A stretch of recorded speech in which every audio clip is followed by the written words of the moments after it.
بسم الله الرحمن الرحيم. النهاردة ان شاء الله هنعمل مع بعض صوابع الجلاش اللي محشي كنافة.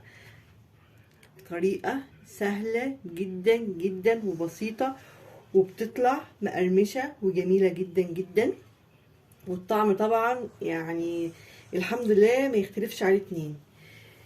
طبعا مش هنسى اقول لكم قبل ما تخشوا تتفرجوا على الفيديو، يا ريت تخشوا تعملوا لي اللايك والاشتراك في القناه، وتعليق كده حلو كويس منكم وتشجعوني. فعلا محتاجه تشجيعكم، القناه بدات تقع مني، يعني اتمنى من الله ثم منكم ان انتوا تشجعوني كده وتعملوا لي الاشتراك وتخلوا كده نسبه المشاهده تعلى. يلا بينا نشوف انا عملت ازاي الفيديو القمر الجميل ده، وازاي الجلاش المقرمش ده شايفين قرمشته طلعته بالشكل البسيط السهل ده قوي. يلا بينا نشوف الفيديو بتاعنا، بس اول حاجه نعمل ايه؟ الاشتراك واللايك في القناه. يلا بينا. عشان نعمل الجلاش بتاعنا محتاجين ايه؟ نص كيلو جلاش. عندي كنافه محمراها بسمنه بس مش حاطه عليها شربات ولا اي حاجه.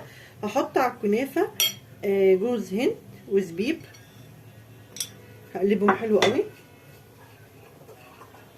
وهحط عليهم، انا بحب طعم القرفه، اللي ما بتحبش طعم القرفه ما تحطش قرفه. انا هحط ايه؟ بصوا طرف المعلقه قرفه كده اطعمها، بتدي نكهه بجد حلوه قوي يا جماعه قوي. هقلب كده الجوز كده بالكنافه بالزبيب مع بعض. انا كده قلبت الحشوه بتاعتي جاهزه وفردت الجلاش اهو. هعمل ايه؟ انا اجيب السمنه واقوم ايه رشه بالفرشه كده، رشه سمنه، شايفين اهو. واقوم عامله ايه؟ همسك طرف الجلاش واقوم تانيها، وبرده احط رشه سمنه كده بالفرشه، حاجات خفيفه كده. واعمل ايه تاني؟ هقوم جايبه بقى الحشوه بتاعتي واحطها هنا اهو. ليه انا بتني الجلاش بتاع الحرف كده؟ عشان ايه؟ الورقه ما تتقطعش مني. واحط الحشوه بتاعتي الرهيبه ديت. احاول ما اكترش قوي يا جماعه، يعني احاول انا ما اكترش، وافردها كده بالراحه بايدي. هعمل ايه؟ هجيب طرف الجلاش ده اتنيه كده اهو، والطرف التاني اتنيه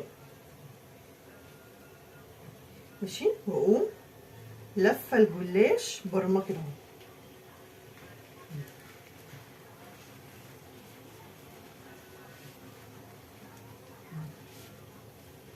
شايفين اهو، بصوا اقوم برمه، واقوم جايبه صينيه عندي. انا هجيب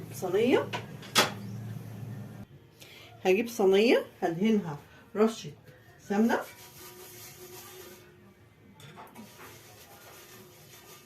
يلا وانت بقى كده تتفرجي عليا، خشي اعملي لي الاشتراك واللايك في القناه.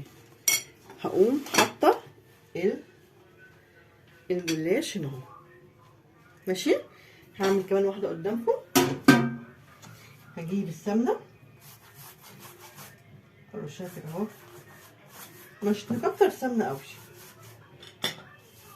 واقوم تانيه الورقه بتاعتي، وبرده رشه سمنه بسيطه، وبعدين احط الكنافه. ما كترش الكنافه زي ما قلت لكم، بسيطه كده اهو.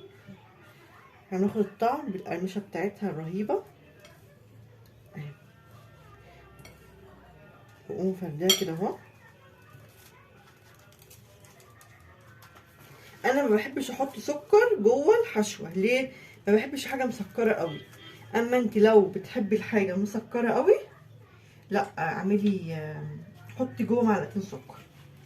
بقوم برمى الجلاش بتاعي كده اهو. بحاول وانا ببرم ادخل ايدي لجوه عشان الجلاش يبقى مترابط، يعني بصوا اسحب لجوه ماشي اهو.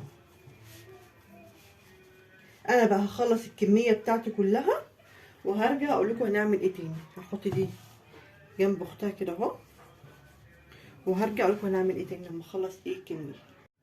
انا كده خلصت حشوه الجلاش بتاعتي كلها، طلع ما شاء الله كميه كبيره قوي قوي من نص كيلو جلاش. هعمل ايه؟ كل اللي انا هعمله ان انا هقطع الجلاش دوت، احاول اقطعه قطع متساويه.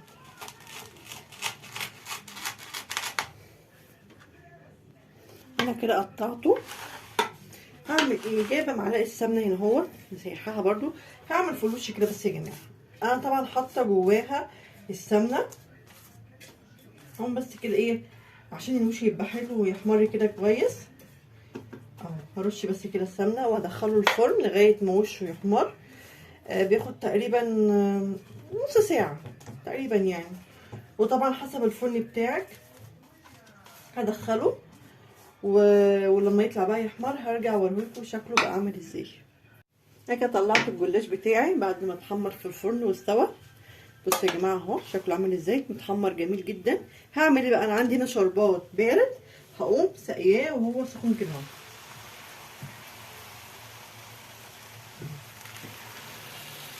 يا سلام يا سلام بقى على ايه احلى جلاش ممكن تاكلوه في حياتكم.